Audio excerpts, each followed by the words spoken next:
안녕하세요, 여러분. 저희 외할머니가 살아계셨을 때 이런 말씀을 하셨어요. 자기 자식 홀대하는 집에는 절대로 시집가면 안 된다고요. 자식이란 그저 존재하는 것만으로도 사랑스러운 존재인데 그런 자식을 홀대하는 건 분명히 그 집 부모에게 문제가 있는 거라고요. 그런 곳에 시집가서 시집살이 힘들게 할까봐 무척 걱정을 많이 하셨어요. 저는 어릴 때 외할머니 밑에서 자라서 영향을 많이 받았거든요. 그리고 한 가지 더, 가족끼리 결속이 너무 강한 집안은 피하라고 말이죠. 그 안에 네가 가족으로 인정받기까지 시간도 많이 걸릴 것이고 결국 제가 소외감을 느낄 거라고 하셨죠. 그런데 외할머니께서도 모르는 게 있었나 봐요. 결혼을 해보고 겉과 속이 전혀 다른 가족도 있더라고요. 그런 곳을 정말 조심해야 하는 거죠. 그런 면에서 저희 시댁은 처음에는 정말 잘해주셨어요. 어머, 어서 와요. 우리 아들한테 여자친구가 있다는 말을 듣고는 얼마나 깜짝 놀랐는지 몰라요. 맞아요, 언니. 오빠한테 여자친구가 있다니 상상도 못했어요. 저희끼리 결혼 이야기를 끝내고 시댁에 갔을 때 시모와 신우는 저에게 환대하는 모습을 보여줬어요.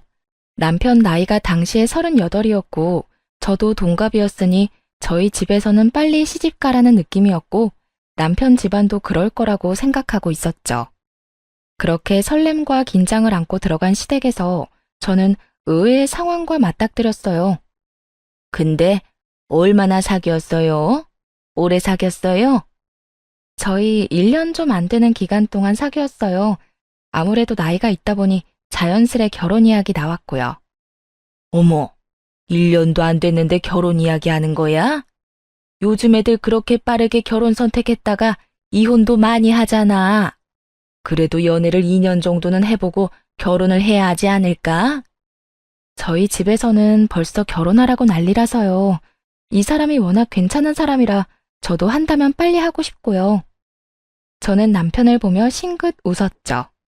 남편은 순박하고 착한 사람으로 저와 잘 맞았어요. 우리 아들이 괜찮기는 한데 이렇게 쉽게 결정해도 되나 모르겠네. 상견례도 솔직히 나는 좀 이르다는 생각이고 좀 더 사귀어보고 결정하는 게 낫지 않을까? 이상한 기분이었어요. 분명 반기는 표정이었는데 입으로 나오는 말은 그와 정반대였거든요. 계속 상견례를 미루면서 결혼을 더 신중하게 생각하라는 그런 이상한 말만 하더라고요. 보통은 나이 40이 다 되어가는 노총각 아들은 빨리 결혼시키라고 하지 않나요? 그런데 오히려 더 늦추고 있더군요. 저는 그런 그들의 행동에 지지 않고 말했어요. 더 사귀어봐도 똑같은 거면 그냥 같이 사는 게 맞죠. 혹시 집안에 어떤 사정이라도 있나요? 조심스럽게 물어봤어요. 그런데 그 이야기를 하고 나니 표정이 싹 변하더군요. 그것도 남편이 보지 않는 곳에서만요. 그날은 밥이 입으로 들어가는지 코로 들어가는지 모른 채 그렇게 나와야 했어요. 그리고 그 뒤부터 저를 향한 무척 교묘하고 은근한 괴롭힘이 시작됐어요. 저를 싫어하는 건가 생각했는데 저를 초대해 식사를 하자고 하더군요. 그러면서 이렇게 말하더라고요. 어서 와요. 차린 건 많이 없으니까 많이 먹어요. 정말 복스럽게 잘 먹어서 보기 좋아. 아, 근데 우리 예비 며느리는 좀 덜 먹어도 되지 않을까? 아무래도 좀 그렇잖아. 제 통통한 몸을 아래 위로 쳐다보며 은근히 제 외모를 깎아내리더군요. 안 그래도 제가 살집이 좀 있는 편인데 그런 소리를 들으니 순간 속이 확 뒤집히더군요. 뚱뚱한 사람에게 진짜로 뚱뚱하다는 말을 하면 화가 날 수밖에 없잖아요. 그래도 참았어요. 설마 날 비꼬는 건 아닐 거라 생각했죠. 절 비꼬아봤자 뭐 하겠어요? 그리고 드레스 입어야 하는 것 때문에 그런 말 했을 수도 있지. 정말 10번, 100번도 넘게 저를 합리화시켰죠. 그리고 남편도 저를 위로해줬어요. 그런 말을 시모에게 들을 때마다 남편은 저한테 그랬거든요. 괜찮아. 난 토실토실한 자기를 좋아하는데 그래서 결혼하자고 하는 거잖아. 그러니까 그런 걸로 우울해하지 마. 내 눈에만 예뻐 보이면 되니까. 정말 지금 생각해도 참 사랑꾼인 저희 남편이죠. 그런 남편 아니었으면 진짜 다 때려치우고 싶을 만큼 재수없는 게 시모였죠. 그리고 그런 재수없는 사람이 시모 하나만은 아니었어요. 하루는 제가 화장실에 갔는데 신우와 남편이 대화를 나누는 것 같더라고요.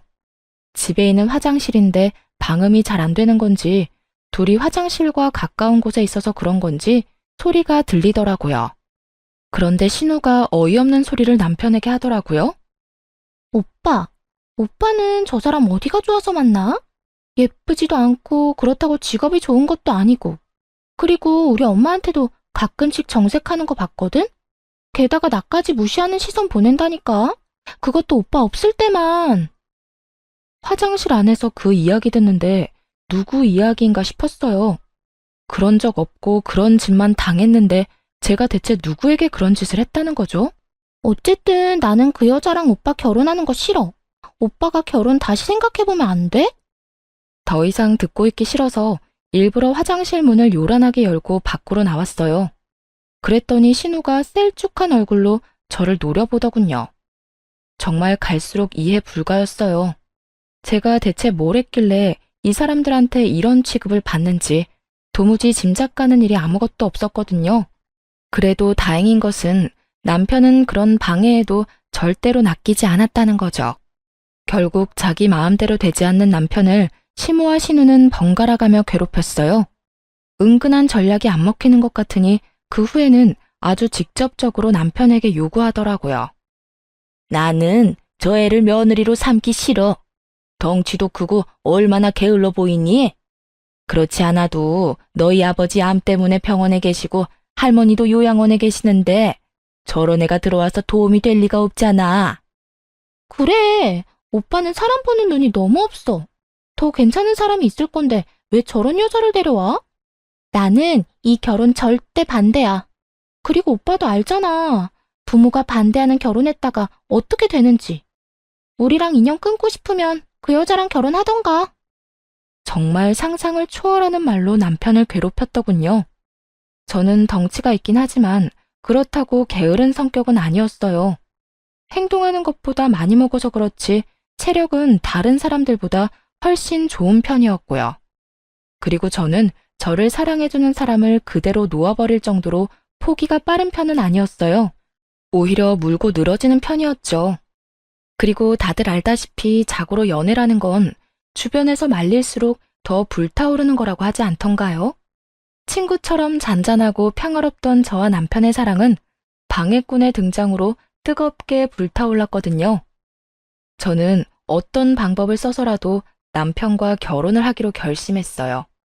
정당한 이유도 없이 까이는 건 제 성격에 맞지 않았거든요. 그리고 당한 대로 갚아주는 게 제 성격이라 저도 시모와 신우 몰래 준비를 좀 했어요. 남편이 결혼을 일찍 하려는 이유는 시부에게 결혼한 자신을 보여주려는 것도 있었거든요. 그렇지만 그 시부가 지병으로 병원에 입원해서 치료를 받는 중이라 밖으로 나오지 못했던 상황이었죠. 제가 남편에게 부탁했어요. 아버님 많이 안 좋으신 거야? 나와서 밥 한 끼 정도 못 하셔? 외출은 가능하셔. 다만 집에서 모시기 어려운 상태라 요양병원에 모시고 있는 거거든. 아예 밖으로 나오지 못할 정도는 아니라는 말에 저는 일이 쉽게 풀릴 거라 생각하고 웃어 보였어요. 그리고 주말 시부의 컨디션이 좋을 때 시간을 정해 시부의 외출을 감행했어요. 물론 시부에게는 당일 가서 말씀드렸어요. 미리 말하면 시모와 신우가 또 깽판 칠 것 같았거든요. 그리고 제가 입을 옷은 남편이, 남편의 신발과 넥타이는 제가 준비했어요. 그렇게 저희 부모님과 시부를 대면시켰죠. 아유, 이렇게 귀한 딸을 시집 보내려면 마음이 아프시겠습니다. 아니요, 저희 애가 많이 모자랍니다. 일하느라 집안일도 잘 못 거들어서 처음에는 많이 부족할지 몰라요. 그래도 애정으로 봐주세요. 못하는 걸 못한 채로 두는 아이는 아닌지라 조금씩 잘해 나갈 거예요. 예, 제가 몸이 이 모양이라 아들놈 장가가는 게 소원이었는데 며느리가 그걸 이뤄주는 것 같아 고맙네요.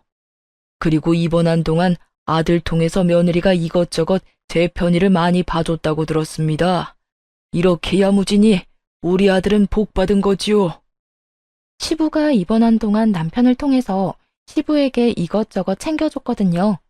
특히 병원 생활로 입맛 없을 것 같은 시부를 위해 맛있는 음식도 많이 넣어드렸고, 안에 있을 때 심심하지 마시라고 좋아하시는 책도 많이 보내드렸거든요. 그렇게 여러 면으로 도장을 쾅쾅 찍어 놓은 보람이 있었어요. 시부가 저를 무척 좋게 봐줬어요. 그러면 지체하지 말고 어서 나를 잡는 게 어떻겠습니까? 줘야 좋지요. 최대한 빨리 잡아서 제가 손주라도 볼 수 있으면 정말로 여한이 없을 것 같습니다. 결국 제가 원했던 그 말이 시부의 입에서 나왔어요. 시부 덕분에 저희는 결혼 허락을 받았어요. 그리고 날짜 잡는 것까지 이야기하고 소소한 이야기로 분위기가 무르익었는데 그제야 시모와 신우가 뛰어오더군요. 사실 두 사람에게도 상견례 한다고 미리 말해놨거든요. 시부가 온다는 이야기만 쏙 빼놓고 말이죠. 당연히 제가 전화하니 네가 뭔데 멋대로 상견례 날짜 잡냐며 가지 않을 거라고 코웃음 치던 시모였는데 시부가 있다는 걸 남편에게 뒤늦게 듣고 놀라 달려온 거였어요. 이게 뭐 하는 거야? 당황한 시모와 신우를 앞에 두고 시부가 말했어요. 당신 도대체 이런 중요한 날 왜 늦은 거야? 너도 상견례 계속 미룬다는 말은 들었다만 이런 자리에까지 늦어? 여보, 다시 한번 생각해봐요. 당신 아파서 그런 거면 그런 생각 버려요. 당신 지금보다 더 오래 건강하게 살 수 있는데. 그리고 저는 지금이 기회라는 걸 잘 알았어요. 시모와 신우가 왜 저를 탐탁지 않아 하는지 물어볼 처음이자 마지막 기회요. 어머님, 그런데 이 사람도 이제 곧 40인데 결혼을 미루는 이유가 따로 있을까요? 저나 남편에게 문제가 있는 것도 아니고 양가 집안에 나쁜 일이 있는 것도 아닌데. 그리고 40이 다 돼가는 저희가 1년 정도 사귀었으면 많이 사귄 거라 생각하는데 정말로 이해가 안 돼서 여쭤보는 거예요. 저희가 왜 이 결혼을 더 끌어야 하는지 저희한테 설명 좀 해주세요. 그래야 저희도 납득하고 그 말에 따르던 말던 하죠. 시모가 또박또박 할 말 하는 저를 살짝 째려보더군요. 저도 엄마 아빠 위세가 있으니 무섭지는 않더라고요. 그리고 무엇보다 시부가 있는 앞이었잖아요. 아들의 결혼을 그 무엇보다 축복하고 좋아해주는 시부가 있는데 제가 뭐가 겁나겠어요? 시부 위세를 등에 업고 물었죠. 그랬더니 시부도 말하더라고요. 그래, 내 며느라가한테 다 들었어.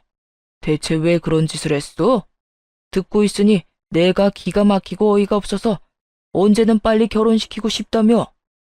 나한테 한 말이랑 애들한테 하는 말이 왜 달라? 그러자 시모가 입을 꾹 닫더군요.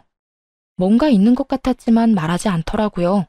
그게 무슨 이유인지는 모르겠지만 시부에게도 말하지 못할 만큼 비밀스럽고 문제가 되는 것임에는 틀림이 없어 보였죠.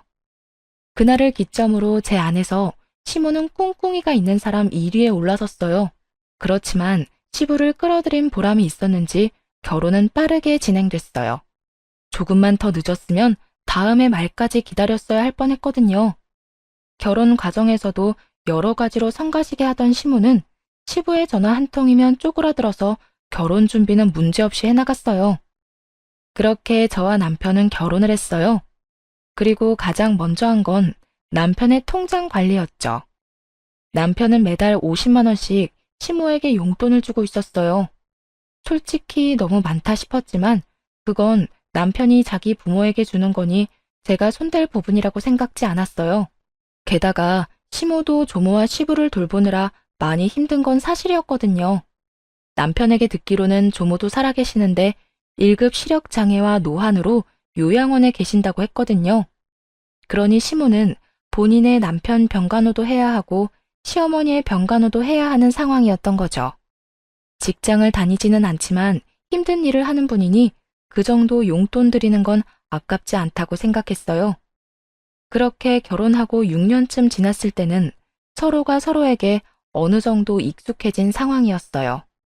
시모와 신우는 마주칠 때마다 저를 노려보긴 했지만 예전처럼 막무가내로 굴지는 않았어요. 이미 결혼을 했으니 더 이상은 무의미하다고 생각했을지도 모르죠. 그리고 그때쯤에는 남편과 제 사이에 아들이 태어났기 때문에 분위기가 누그러진 거라고 생각했어요. 시모와 신우가 아이에게 뭔가 사주거나 엄청 예뻐하는 건 본 적 없지만요. 제가 그 부분에 대해서 남편에게 엄청 화를 낸 적 있거든요. 그랬더니 남편이 약간 곤란한 표정을 지으며 저한테 그 이유를 명확하게 설명해 주더라고요. 어머니가 우리 아이 안아주지 않아도 너무 마음 쓰지 마.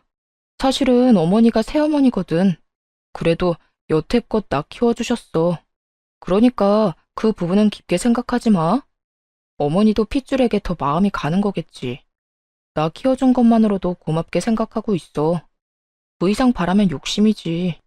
남편의 이야기를 듣고서야 이 사람들이 왜 남편 결혼에 그다지 흥미가 없었는지 조금은 이해할 수 있게 됐죠.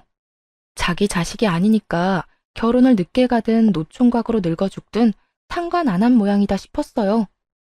솔직히 애가 생긴 후 제가 애와 떨어질 수 없다 보니 시댁과 만남을 계속 피할 수 있었거든요.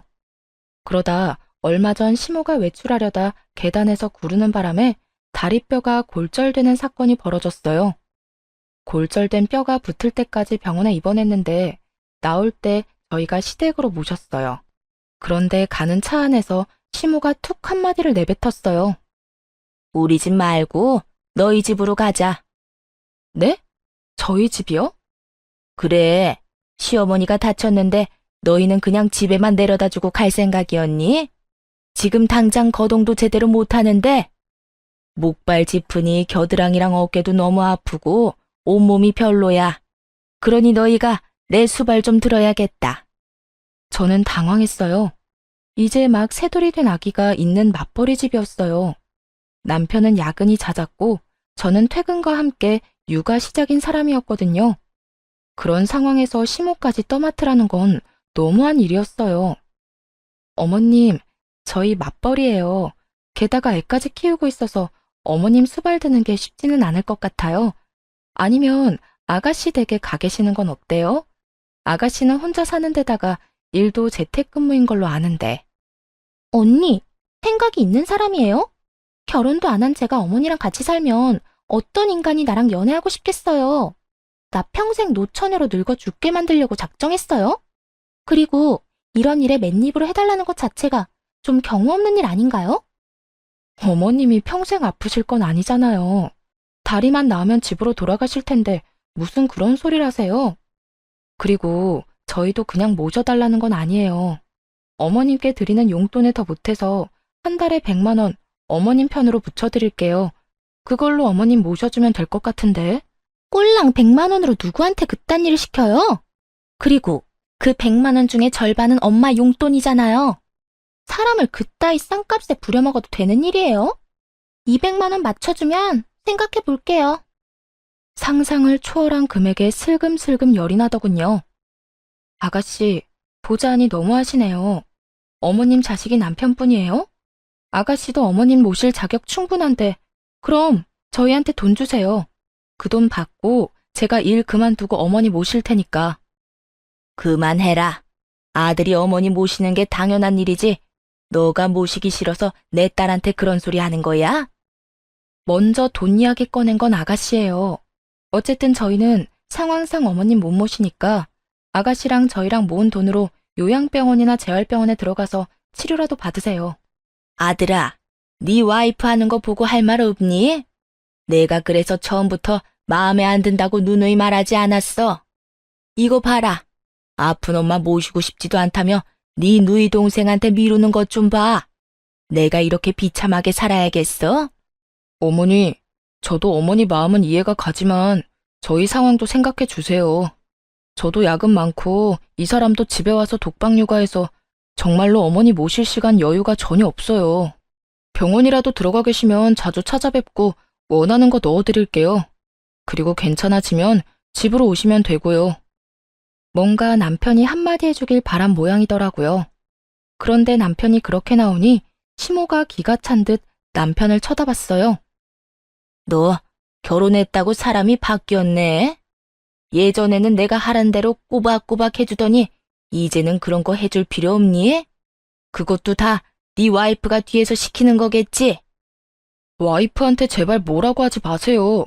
대체 왜 이러세요? 어쨌든 저희는 거절했으니까 동생이랑 상의해서 저한테 알려주세요. 그렇게 남편은 시모와 신우를 시댁에 내려주고 집으로 돌아왔어요. 그리고 그렇게 끝난 줄 알았는데 저희 마음속에서만 끝난 일이더군요. 예, 너 정말로 나 수발 안 들 거니? 이래서 키워준 은혜도 모른다는 말이 나오는 거야. 내가 너한테 얼마나 신경을 썼는데 지금 와서 나한테 이딴 취급을 받게 해? 오빠, 진짜 너무해. 어떻게 나한테 엄마를 맡으라고 할 수 있어? 오빠가 인간이야? 두 사람이 교대로 남편을 끊임없이 괴롭혔어요. 아주 거머리가 따로 없을 정도였죠. 시모는 전화통화로, 신우는 찾아와서 남편을 괴롭혀댔어요. 그렇잖아도 살이 안 찌는 사람이 피로로 늙어가기까지 하니 저도 이제는 못 참겠더군요. 시모와 신우에게 한마디씩 하려다가 남편 말이 생각나서 그것도 못할 짓이더라고요. 자기 키워준 어머니라며 이해해달라는 그날의 남편 목소리가 제 머릿속을 떠나지 않았거든요. 결국 저는 시모를 저희 집으로 데려오도록 했어요. 다만 딱 2달만 봐주기로 약속을 했고요. 신우에게 돈도 받아내고 싶었는데 신우가 제대로 된 일도 안 하고 다니니 어쩔 수 없이 아무것도 받지 않고 시모를 봐주기로 했어요. 그런데 온 첫날부터 저에게는 지옥과 다름없었어요. 아침에 출근할 때 점심 식사도 다 해놔야 되는 거 아니니? 반찬이 빈약해서 뼈가 낫겠어? 네 자식이 아팠어도 일이 성의 없이 했을까? 저녁밥이 느끼해서 그런지 상큼한 과일이 먹고 싶구나. 냉장고에 들어있던 건 신선하지 않으니까 나가서 좀 사와. 복숭아나 메론 같은 걸로. 시모는 정말 진상 중에서도 상진상이었어요. 집에 없는 와중에도 전화를 해서 저에게 끊임없이 무언가를 요구했고 집에 와서는 남편이 돌아올 때까지 애를 볼 시간도 없이 휘둘렸어요. 정말 온갖 트집을 다 잡더군요. 그렇게 2주의 시간이 흘렀어요. 그런데 그 2주 동안 시모는 한 번도 시부나 조모에 대한 이야기를 묻지 않더군요. 시모가 시부의 병간호를 책임지고 있었다는 건 알고 있었거든요. 그런데 시모도 시부도 서로에게 연락을 하지 않는 걸 보고 의아한 기분이 들더군요. 따로 남편에게 말해서 함께 시부의 병원으로 향하기로 했어요. 조모가 있는 요양원은 그리 멀지 않았기에 거기부터 들리기로 했어요. 저희는 한 달에 한 번씩 꼬박꼬박 조모 병원을 찾았거든요. 그런데 이번에는 시모 문제에 여러 가지 문제가 겹쳐서 지난달에는 방문을 못한 상태였어요. 그런데 간호사가 저희한테 이상한 말로 인사를 전하더군요. 어머, 얼굴 잊어버리겠어요. 사실은 어르신도 보호자분들 오시길 엄청 기다렸거든요. 그래요? 저희 주 보호자는 저희 어머니인데 언제 오고 안 오셨는지 알 수 있나요? 잠깐 차트 볼게요. 그러면서 컴퓨터를 훑는 간호사의 시간이 점점 길어졌어요. 드디어 찾았는지 밝은 얼굴로 제게 말해줬어요. 6개월 전에 한 번 오신 거로 되어 있네요. 어머님이 오셨다고 차트에 적혀 있어요. 저희도 한 달에 한 번씩은 오는데 시모가 6개월 동안 안 온 걸 보니 뭔가 이상하다 싶었어요. 그러고 보니 저희가 수발 들고 있는 와중에도 조모와 시부를 신경 쓰는 걸 한 번도 못 봤거든요. 이상한 일 투성이었지만 면회 중에 그 생각만 할 수도 없으니 얼른 시조모를 찾아뵙고 인사를 드렸어요. 할머니, 저희 왔어요. 아이고, 그래. 우리 새끼 왔니? 네, 지난달에는 죄송해요. 어머니도 다치시는 바람에 경황이 없었거든요. 밖에서 사온 음료를 옆 침대분들에게도 챙겨주고 조모를 휠체어에 태워 요양원 내에 조용한 곳으로 갔어요. 시모는 눈이 잘 보이지 않는 만큼 청력이 예민하셔서 갑자기 고함을 질러대는 치매 노인과 같이 있는 걸 싫어하셨거든요. 우리 손자, 손 좀 잡아보자. 눈이 잘 안 보이는 시조모께서 남편의 손과 팔, 얼굴을 더듬거렸어요. 너 혹시 살 빠졌니? 건강 챙겨야 한다. 너는 어릴 때부터 몸이 허약해서. 그러더니 손자 손을 꼭 잡고는 머뭇머뭇 한마디를 꺼내셨어요. 너 혹시 너희 엄마 때문에 힘든 건 아니지? 남편이 아무 대답하지 않자 조모가 남편 손을 더 꼭 잡았어요. 내가 더 건강하게 오래 살았어야 했어. 이런 곳에 들어오지 말고. 너 혹시 네 새엄마가 너 버리려고 한 건 기억하니? 순간 저도 남편도 흠칫 굳었죠. 설마 이런 내용을 말해줄 거라고는 생각도 못했거든요. 엄마가 진짜 그랬다고요? 그래. 그 뒤로도 너 키우기 싫다고 나 찾아와서 하소연하는 거 내가 따끔하게 일러보냈다. 그런데 이상하지? 너 다 크고 나니까 그런 말이 없어. 너 성인 될 때까지 주구장창 와서 네 욕만 하던 년이. 남편은 자신을 길러준 새엄마에 대해 항상 고마운 마음을 가지고 있었어요. 그건 옆에서 봐온 제 눈에도 그렇게 보였거든요. 그런데 그 모든 게 가식이었고 남편이 미성년자 시절 내내 그렇게 생각했다는 거잖아요. 그런데 왜 성인이 되고 나서는 그런 말이 없었나 의아했어요. 성인이 된 후에도 남편은 시댁에서 함께 살고 있었거든요. 분명 얼굴 마주치는 건 똑같은데 성인이 되기 전과 된 후의 모습이 달랐을까요? 남편은 골똘히 뭔가를 생각하고 또 생각하는 모습이었어요. 저도 조모 말에 충격을 받기는 했지만 그래도 저까지 흔들려서는 안 된다고 생각했어요. 그리고 당사자가 아니었으니 남편보다는 충격을 덜 받을 수밖에 없잖아요. 그래서 곁에서 조용히 남편을 토닥여줬어요. 시조모와 면회를 끝나고 시부 병원으로 향하는 내내 남편은 뭔가를 생각하는 것처럼 아무 말도 하지 않았어요. 저도 그런 남편의 모습이 어색했지만 옆에서 눈치만 보고 있었죠. 그리고 시부 병원에 도착해서 남편이 한 일은 시모가 언제 병원에 왔었는지였어요. 생각보다 시부 병원에는 자주 왔더군요. 시부가 입원한 기간이 그리 길지는 않았는데 1, 2주마다 꼬박꼬박 왔더라고요. 그래도 시어머니보다는 남편이 좋은가 보다 싶었는데 시부 말을 들어보니 그건 또 아니더군요. 아버지, 저 왔어요. 혹시 어머니가 자주 찾으셨어요? 자주 찾아왔다 마다. 아주 올 때마다 귀찮아 죽겠다. 너 혹시 네 어머니 홀대하고 있는 건 아니냐? 시부의 갑작스러운 말은 시모와 정반대였죠. 남편이 갸웃하더니 시부에게 말했어요. 왜 그렇게 말씀하세요? 그렇지 않고서야 너희 엄마가 와서 그런 말을 할 리가 없잖아. 네가 요새 서운하게 대한 건지 결혼하고 나서 엄마한테 관심을 안 줘서 그런 건가? 자꾸 자기를 보험금 수령자로 해달라.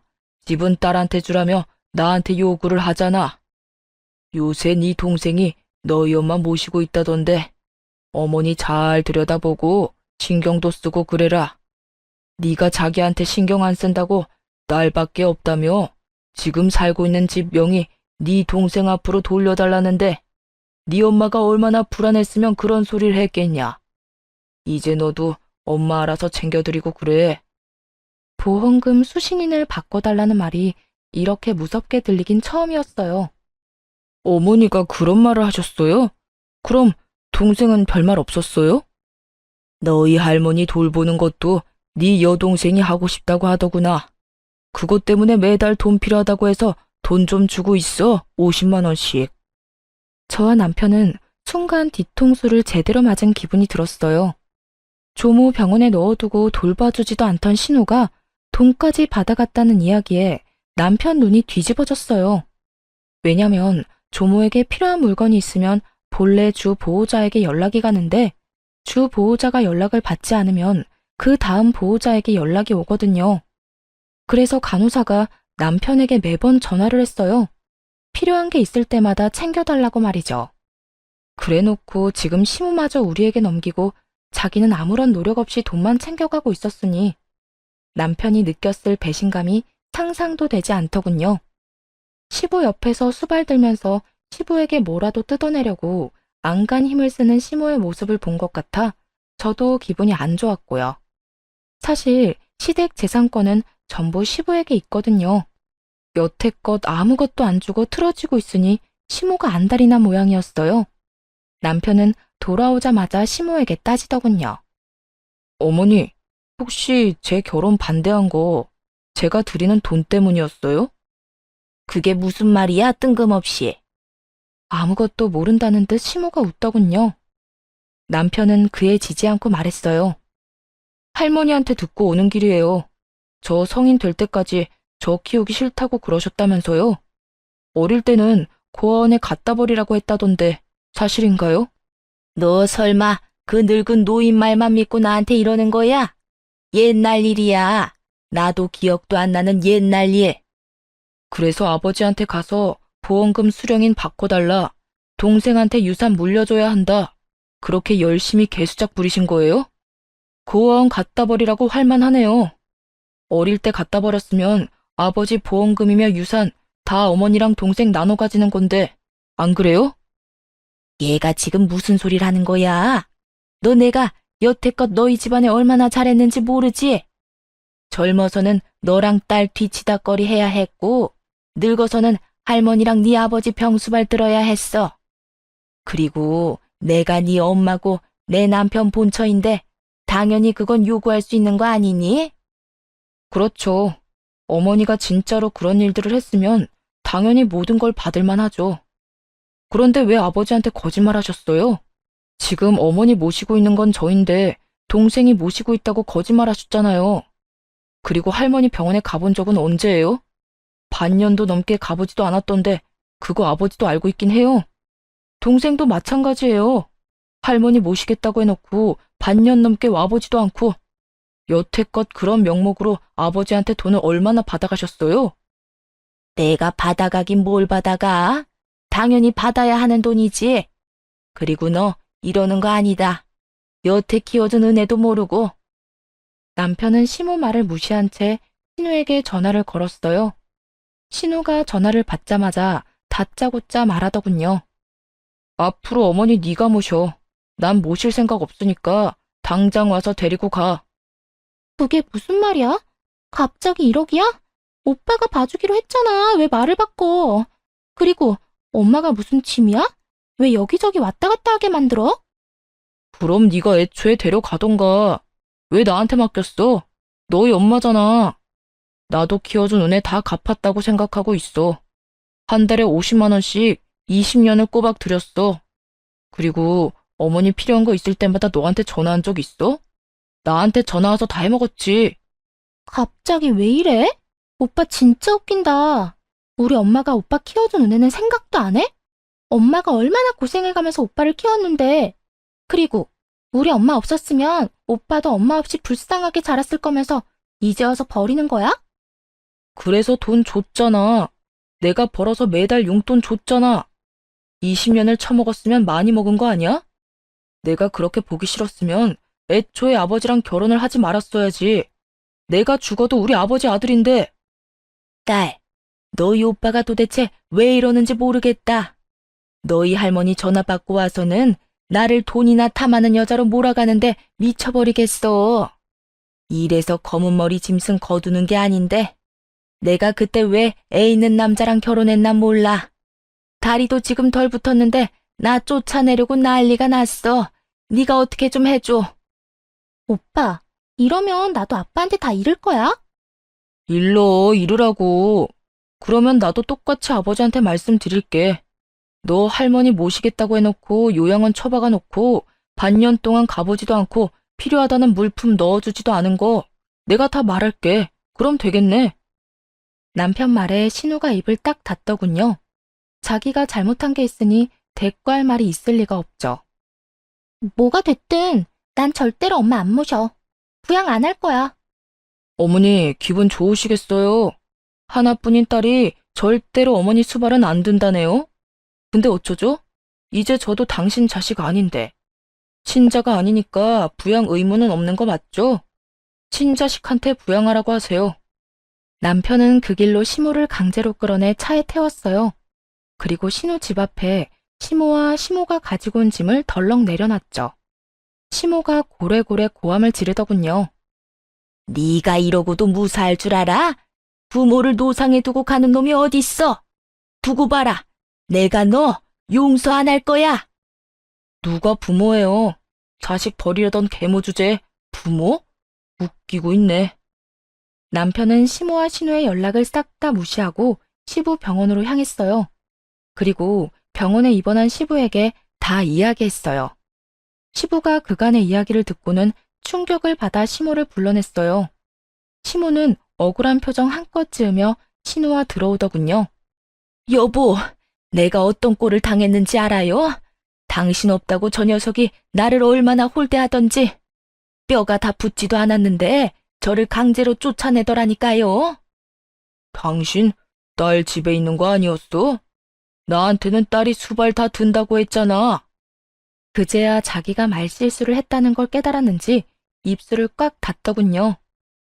그래놓고 나한테는 아들 녀석이 잘못한 것처럼 말을 했어? 도대체 이유가 뭐야?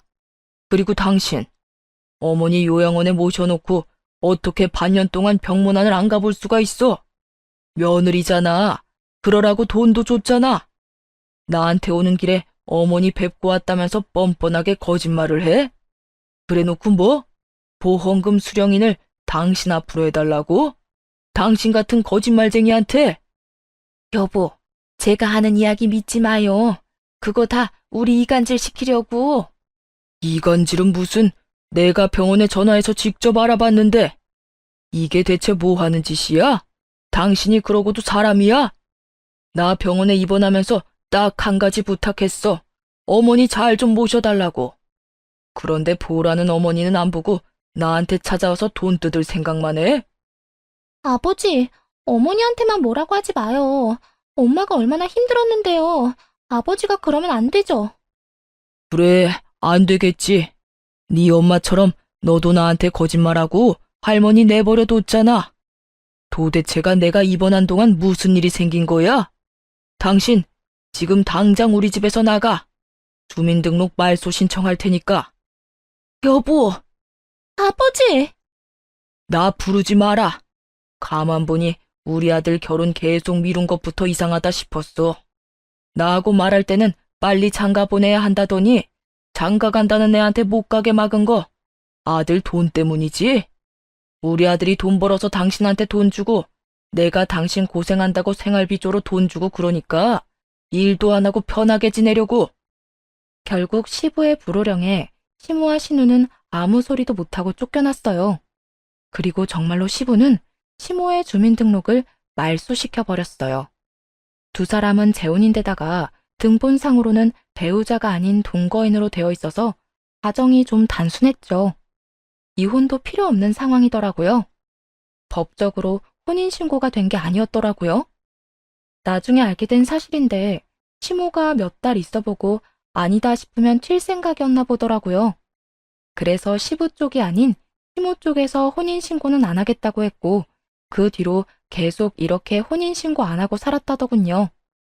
그러다 남편이 결혼하고 시부가 곧 죽을 것처럼 병원에 들어가 있으니 그제서야 재산을 챙길 생각으로 중간에서 날조하고 다닌 거였죠. 자기들에게 재산을 주기를 원한 거고요. 참 대담한 건지 미련한 건지 그렇게 시모가 주민등록지도 없이 붕 떠버렸어요. 그러자 시모와 신우가 매일같이 시부에게 찾아가 눈물로 애원을 하더라고요. 여보, 제발 우리 좀 살려줘요.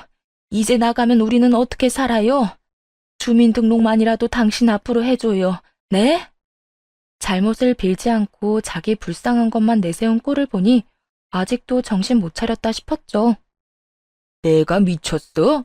여태껏 우리 집 재산 갉아먹고 있던 인간들한테 내가 왜 그런 행동을 해? 내가 당신한테 여태 못한 게 뭐가 있어? 그런데 내 아들을 불효자로 몰아서 나랑 이간질을 시키려고 했어? 그러고 나서는 내 재산 다 당신 딸이랑 나눠 가질 생각이었냐고? 그런 게 아니라고 했잖아요. 딸, 너도 아버지한테 뭐라고 해봐. 엄마 그러면 네 밑으로 들어가도 되겠니? 난 이렇게 혼자서는 못 살아. 넌 진짜 내 딸이잖니. 그렇게 엄마를 소중히 생각하던 신우도 수발 들라는 말 앞에서는 신중해지더군요. 신우 대답이 웃겼어요. 엄마, 딸한테 기생충처럼 들러붙을 거야? 결혼도 안 했는데? 아빠, 그리고 나 이제부터 할머니 요양원에 자주 갈 거예요. 그러니까 제발 저는 내치지 마세요. 네? 엄마는 남이지만 저는 아빠 핏줄이잖아요. 자기 살 길 찾을 거라고 제 어미를 발판으로 삼는 것도 참 혼자 보기 아까운 장면이긴 했죠. 결국 그 둘의 눈물 나는 총극을 감상한 시부는 완전 열이 끝까지 받아버려 두 사람 눈앞에서 모든 것을 끝장내버렸어요. 돈이 그렇게 중요하냐? 너희가 그 돈 없어도 나한테 들러붙나 보자. 내가 가진 재산 전부 우리 아들한테 증여할 거야. 내 집도 내 재산도 싹 다 아들한테 증여하고 나와 내 어머니 죽을 때까지 모시라고 할 거다. 이제 됐어? 시부의 폭탄 선언에 시모가 더 큰 고함 소리로 울었어요. 여보, 어떻게 나한테 한 푼도 안 남겨줄 수가 있어요? 이건 잘못된 거예요. 제가 당신 아들을 어떻게 키웠는데? 어떻게 키우긴? 내 아들 그저 네 돈주머니로 생각한 주제에 내가 어머니한테 그 말 듣고 기도 안 차서 내 아들을 네가 뭔데 고아원에 넣어라 마라 해. 당신이 뭔데? 그렇다고 내가 돈을 덜 줬어? 생활비에 당신 용돈까지 돈 넣어줬는데 왜 내 아들을 저렇게 비참하게 만들어? 그리고 당신 내 아들 키우면서 딸애보다 더 잘해준 적이 있어? 내가 말은 안 했지만 매번 당신은 딸만 감싸돌았지. 커서 이젠 좀 괜찮아졌나 싶었더니 네 딸만 자식이고 내 아들은 자식도 아니야?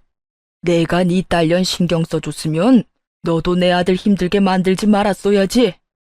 늙은 할망구가 한 말 때문에 지금 이러는 거예요? 처음에 그랬지만 그 뒤에는 괜찮았다고요. 돈 주니까 괜찮았겠지. 내 말 틀렸어? 양심을 좀 챙겨. 결국 시모는 찍소리도 못하고 시부의 호통에 쭈그러졌어요. 저도 나중에 알았는데 신우는 시모가 데려온 딸이었고 남편은 시부가 데려온 아들이었더군요.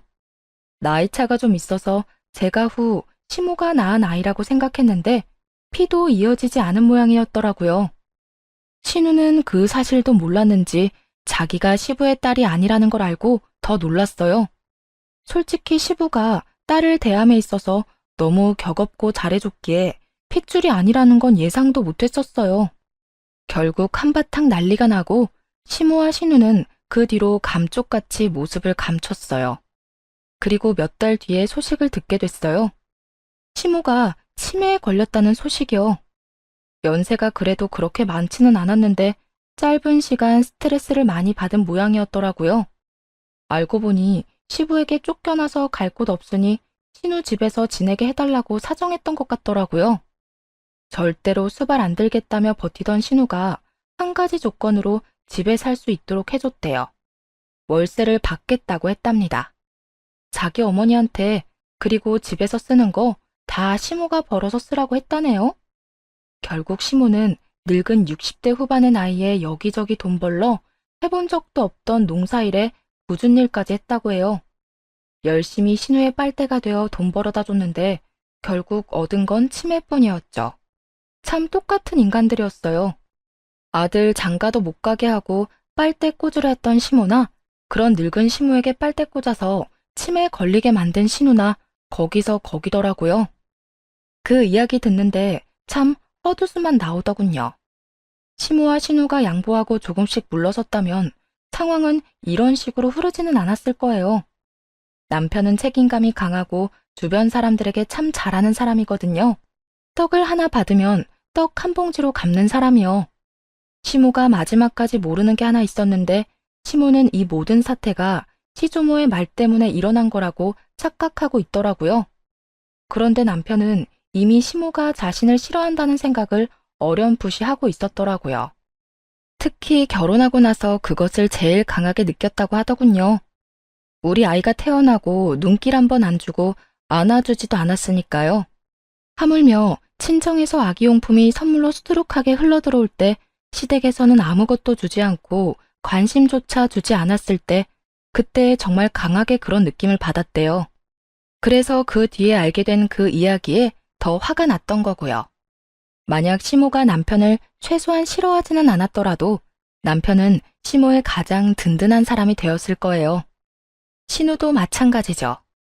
신우가 조금만 덜 이기적으로 굴었다면 남편은 신우를 친동생으로 여기며 무엇이든 해줬을 거예요. 그런 사람이거든요. 그런데 그렇게 좋은 사람 뒤통수를 치려고 했으니.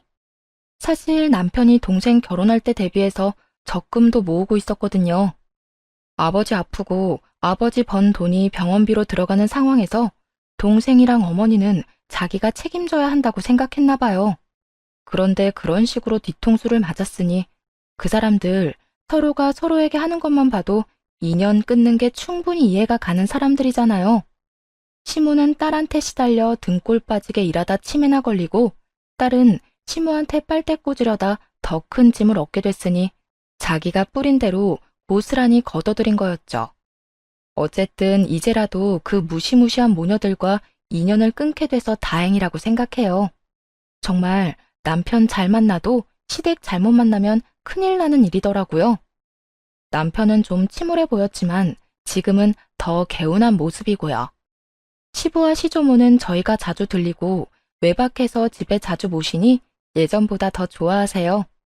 지금까지가 제 사연 끝입니다. 어떠셨나요? 많은 의견 댓글로 써주시면 감사하겠습니다. 여러분, 항상 건강 조심하시고 비 피해 없으시길 바랍니다. 감사합니다.